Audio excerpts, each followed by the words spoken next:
Hi there, welcome to our webinar. I'll just wait for a few more to join and then we'll get started. The webinar today is all about etymology, which is one of the core things that we are including in our new scheme in Spelling Shed, which will be out in September if you already have a Spelling Shed subscription with us. Rob Smith, my colleague who owns the Literacy Shed, has helped to write this. So I've got a few different notes. So sorry if you see my head turning, but I want to make sure that I include everything that he would like me to. So in this webinar today, we'll look at how using etymological information can improve understanding in reading and aid spelling. And right at the end, I'll show you how we've included this in our new scheme and a bit about what the Teacher Hub looks like if you haven't seen this before or if you haven't got a subscription with us already. So I've done two other webinars on orthographical mapping and morphology, which you can find on our YouTube channel. Morphology and etymology go hand in hand when joined together.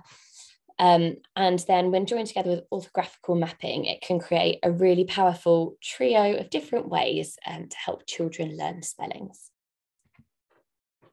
So here are just some key terms if you haven't seen some of the previous webinars. So we've got affixes, which are a group of letters that can be added to the beginning or the end of a word or root word.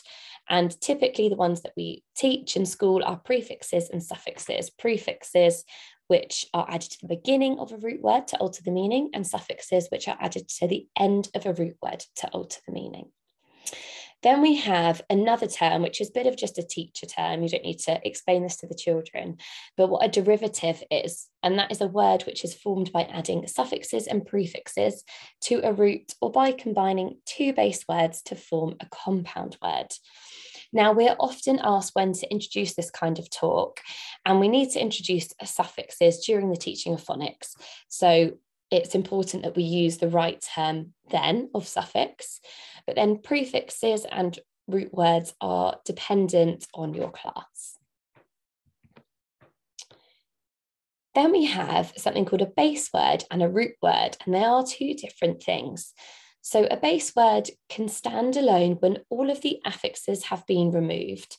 And it is a word then that makes sense on its own and that we use within the English language. So in this case, if we look at the word help and how it's used in these words, help is a base word as well as a root word. Now, a root word carries the primary meaning of a word, but does not always stand alone as an English word when the affixes have been removed. And this can happen when words come from different languages, such as France or Latin or Greek, depending on what their origin are. So mort is a root word, but it's not a base word because we don't use it in the English language. If you have a look at those words there. So what is etymology? It's from the Greek origin etymologia, meaning analysis of a word to find its true origin. So etymon means a true sense of original meaning, and logy is the study of. So any words that end in the word logy, you know that's the study of something specific. And etymology is the study of the history of how we form words and the origins of those parts of the words and where they have come from. Now, we can often break words into chunks for spelling, and this starts off when pupils start in phonics and they might split them into GPCs. Really early on, you might split them into syllables to help distinguish the different sounds within a word, and you would do this before putting sound buttons on them. And then if we look at the word photograph, this is a word that has Greek origin. So photo is a Greek word meaning light, and graph is a Greek word meaning something written. So photograph means written in light if we look at the Greek origins. And then knowing both photo and graph have Greek origins helps us remember that the f sound is spelt PH in this instance. Because if you have a further knowledge dive into the Greek language, they've changed from a hard P sound to the spelling PH when it was transcribed by the Romans, which is why we have a lot of those PH words. So this might be interesting for some teachers, but I wouldn't say is something that you needed to introduce for children. So for instance, other words for Greek origins are dolphin, elephant, and you can see how the f is spelled PH in these instances. So if we look at these words here with a f sound in them, have a think about which one you think would be of Greek origin in this case. Now it would be chlorophyll because it's got the PH, which makes the f sound. If we look at the words confluence and professional, both con and pro are Latin prefixes, so are not followed by the Greek PH, whereas chlorophyll is a Greek word. So chloro is the Greek word for green, and phyll is actually the Greek word for leaf, which are the green pigments that we find within plants. Now, over 60% of all words in English have Latin or Greek roots. So this number rises for further polysyllabic words, and these words in the science and technology lexicon. So sharing a number of these affixes and roots can aid memorization in terms of vocabulary and word meaning, such as if we look here, the word aero means air. So we have an aeroplane, which obviously flies in the air, an aeronaut, which is somebody that's flying some sort of flying aircraft, whether that's a hot air balloon, and then an aerial, which is of course the long metal pole that sticks into the air to get signal. And then of course, I always like to link that back to chocolate. We've got our aero bar, which has got air within it. So starting to learn origins of certain parts of words can then help within the knowledge of the word meaning as well as the spelling.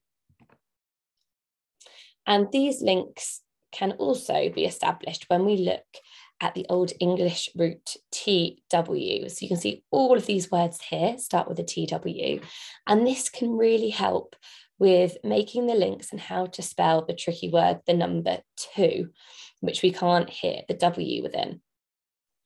So all of these words have a link to 2 in some way. So we've obviously got twin, twice, 20, which is 2 tens, 12, which is a 2 and a 10, 12th, and then the word 2. So knowing patterns like this can help children learn those spellings, the high frequency words or common exception words that are slightly trickier. So TW means 2, and so does bi. So knowing that bi means 2 and that ped means feet allows children to understand that the word biped is 2-footed and is spelled B-I and then ped and not B-Y and then ped because of the meaning of that beginning of the word. And then similarly, knowing that bio means life and graphy means writing, so biography in that case means life writing, we know that it would be biography in the first spelling and not biography, or however they then wanted to sound it out. Dinosaurs can also help us in this case. If we look at Triceratops, tri means 3, cer is horn, and ops is face. So it's basically a 3-horned face. And you can see a similar spelling pattern within the word rhinoceros, which is that same part that means horn. But in this case, we've got rhine, which is nose, cer, which is horn. So we've got an animal with a horn on its nose. And knowing that these two share that same part of the word that means horn helps us know that in this case, when we've got the C in the word, it sounded S rather than a K. Rhinoceros and Triceratops. You can also look at this when you start to look at helicopter. We've also got another dinosaur here. We've got helico, which is Greek helix, meaning spiral, and ter from Greek pteron, meaning wing. So helicopter in that case is a spiral wing. And then linked to that is another dinosaur. We've got a pteranodon, and pteron is wing, just like in helicopter. Ano is without, and don is tooth. So we've got a flying dinosaur with no teeth in this case. So I'm not saying that you need to teach the meaning of lots and lots of all the different words and all the different parts, but whenever it makes sense, or you can make links, meaningful links that can help vocabulary and spelling, it's definitely worth doing. And then finally, something very similar, the tractor attraction. So the word tract means to pull, and we've got a tractor, which is the machine to pull. And then we've got extract, which means to take away or pull out, and retract, which means just to pull back a bit. And then we've got the opposite, which is attract, which almost is to pull together. So within our new spelling scheme, I'm just going to show you how we've used etymology on a couple of slides. So this is for a year 3 lesson. And we've got the ow sound here spelled O-U. And here we look at the word sonus, which means sound or noise. And it's a Roman word. And they might have complained about the neighbours making too much sonus, which means sound. And then if we think here, having a look again about how that word has then been translated into all of these different types of companies. So there's lots and lots with etymology. You can go really, really deep. I sort of gave you a very brief overview today and how making some connections might be handy within the classroom. What I'm going to do now is have a look and show you the Teacher Hub if you don't have a subscription with us already, and look if anyone's put any questions in the chat or Q&A at all.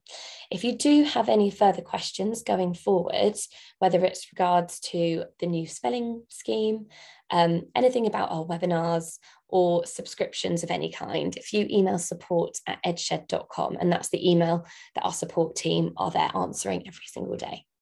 So what I'll do now is I'll do a new share and show you, there we go, what our Edshed Hub looks like if you haven't had a subscription with us before. You can have a look at the new spelling scheme as well. I'll show you where to do that now. So if we go into Spelling Shed and scroll right down, you can see here the Spelling Shed 2022 preview. And we have a preview now for each of the year groups. So within each of these, you can see the different lessons and the different resources that come with that, each of them. So we've got a lesson plan, worksheets, and then the teaching presentation, which those slides have come out of. So Spelling Shed goes from year 1 to year 6, and within those as well, you also get our SPAG resources, which are SPAG PowerPoints, and then we have corresponding quizzes that you can assign to the children to complete based on the SPAG skill that you have learnt or are teaching.